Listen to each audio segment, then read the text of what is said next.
সকালের নরম আলোয় এক খোলা মাঠে দাঁড়িয়েছিল একটি সাদা খালি ক্যানভাস, নির্জন, শান্ত, অপেক্ষায়। ক্যানভাসটি যেন নিজের ভিতর এক অজানা রহস্য ধারণ করছে।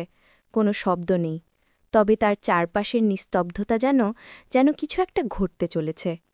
মাঠের সবুজ গালিচায় শীর্ণ রশ্মিরা ছড়িয়ে পড়ছে, সেই রশ্মিগুলি যেন ক্যানভাসটির গা থেকে ধীরে ধীরে উঠে আসছে। হালকা বাতাস যেন একে একে ক্যানভাসের পাতায় জীবনের প্রথম রং আনতে শুরু করেছে। তার ঠিক সামনে দাঁড়িয়ে ছোট্ট মেয়ে আরিবা, তার হাতে তুলি আর রঙের প্যালেট, চোখে ঝিলমিল করছে নতুন কিছু সৃষ্টি করার স্বপ্ন। যেন পৃথিবী তার সামনে একটি খালি দড়ি ফেলেছে, আর সেটিকে রঙে রাঙিয়ে নেবে।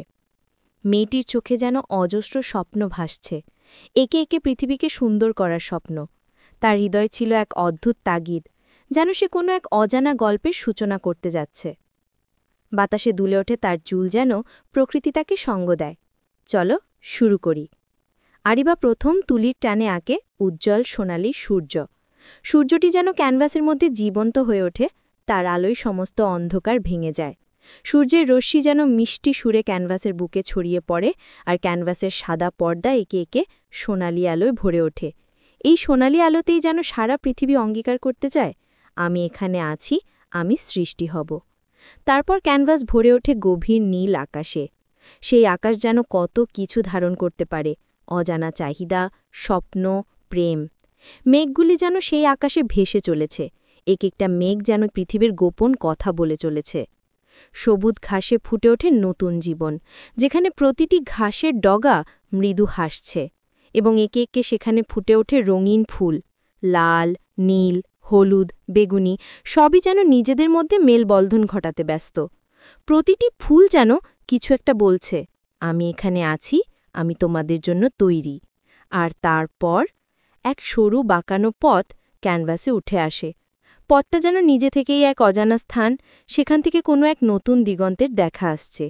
এই পথ, যা কেবল আরিবার চোখে দেখা যাচ্ছে, তার অঙ্গনে যেন নতুন দুনিয়া ফোটানোর প্রতিশ্রুতি। হঠাৎ সেই পথ ধরে ভেসে ওঠে একটি ছোট্ট নৌকো। নৌকোয় বসে আছে এক হাসিমুখ মেয়ে, হাতে গোলাপি টুপি। মেয়েটি তার দিকে হাত নাড়ে আর যেন তাকে ডাকছে, যেন কিছু একটা বলতে চায়। আরিবা অবাক হয়ে তাকিয়ে থাকে, মনে হয় কোনো এক বন্ধুত্বের সেতু তৈরি হতে যাচ্ছে, এক নতুন যাত্রা শুরু হতে চলেছে। ঠিক তখনই ক্যানভাসের রঙগুলো যেন বাস্তব হয়ে ওঠে, সূর্যটি সত্যিই আলো ছাড়াতে শুরু করে, আর নৌকোটি ধীরে ধীরে ক্যানভাসের ভেতর থেকে বেরিয়ে এসে বাস্তব পৃথিবীতে চলে আসে। মেয়েটি তার দিকে হাত বাড়িয়ে ডাকে, যেন আরিবার হৃদয়ে এক নতুন বিশ্বাস সৃষ্টি করতে চায়। আরিবা অবশেষে এগিয়ে যায়, তার সামনে থাকা সেই পথ অনুসরণ করতে চায়, যে পথ তাকে দেবে সাহস, দেবে আনন্দ। তখন চারপাশে রঙের ঢেউ বিস্ফোরণের মতো ছড়িয়ে পড়ে। লাল, নীল, হলুদ সব রং যেন একে একে মিলে পৃথিবীকে জড়িয়ে ধরে। রঙের স্রোত যেন কোনো এক অজানা পৃথিবী থেকে উঠে এসেছে, যা পৃথিবীর সব সীমাকে ছুঁয়ে যাচ্ছে। বাতাসে ঘুরে বেড়ায় মিষ্টি গন্ধ, সঙ্গীতের মতো রঙের নাচনে। তারা দুজন, আরিবা এবং সেই গোলাপি টুপি পরা হাসিমুখ মেয়েটি, এখন এই রঙের মধ্যে সাঁতার কাটছে। জীবন যেন তাদের জন্য নতুনভাবে রাঙিয়ে উঠেছে। সব আলো মিলিয়ে যায়, চারপাশে পৃথিবী একে একে হালকা হয়ে যায়। কেবল একটি খোলা মাঠ আর একটি উজ্জ্বল ক্যানভাস দাঁড়িয়ে থাকে। এক মুহূর্তে ক্যানভাসটি যেন সম্পূর্ণ হয়ে গেছে, আর তার মধ্যে রঙের জগৎ পুরোপুরি প্রাণবন্ত হয়ে উঠেছে। এখন ক্যানভাসে আঁকা আরিবা এবং সেই গোলাপি টুপি পরা হাসিমুখ মেয়েটি একসাথে নৌকায় বসে রঙের সমুদ্রে ভেসে যাচ্ছে। তারা দুজন একটি অমলিন বন্ধনে জড়িয়ে গেছে, এবং ক্যানভাসটি এখন তাদের বন্ধুত্ব ও সৃষ্টির চিহ্নে পূর্ণ। রঙের সমুদ্রে তারা ভাসছে, যেন তারা কখনো পৃথিবীতে ফিরবে না, অথবা পৃথিবীই তাদের সঙ্গী হবে এক নতুন জগৎ গড়ে তুলতে। এই নৌকো, এই রং, এই মুহূর্ত, এগুলো যেন কোনো এক অমূল্য স্মৃতি হয়ে থাকবে। সময় যেন থেমে গেছে, আর কেবল রং আর সৃষ্টির আনন্দটাই বয়ে চলে যাচ্ছে।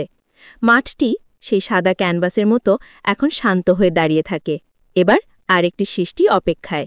আর এখানেই শেষ হয় আরিবার প্রথম দিনের স্বপ্নীল যাত্রা। এতক্ষণ আপনাদের সাথে ছিলাম আমি, সুলতানা ঐশী, ফ্রম ঐশীস ক্যানভাস। যদি গল্পটি ভালো লাগে, তবে চ্যানেলটি সাবস্ক্রাইব করে পাশে থাকবেন। দেখা হবে খুব শীঘ্রই পরের কোনো ভিডিওতে। আজকের মতো আল্লাহ হাফেজ।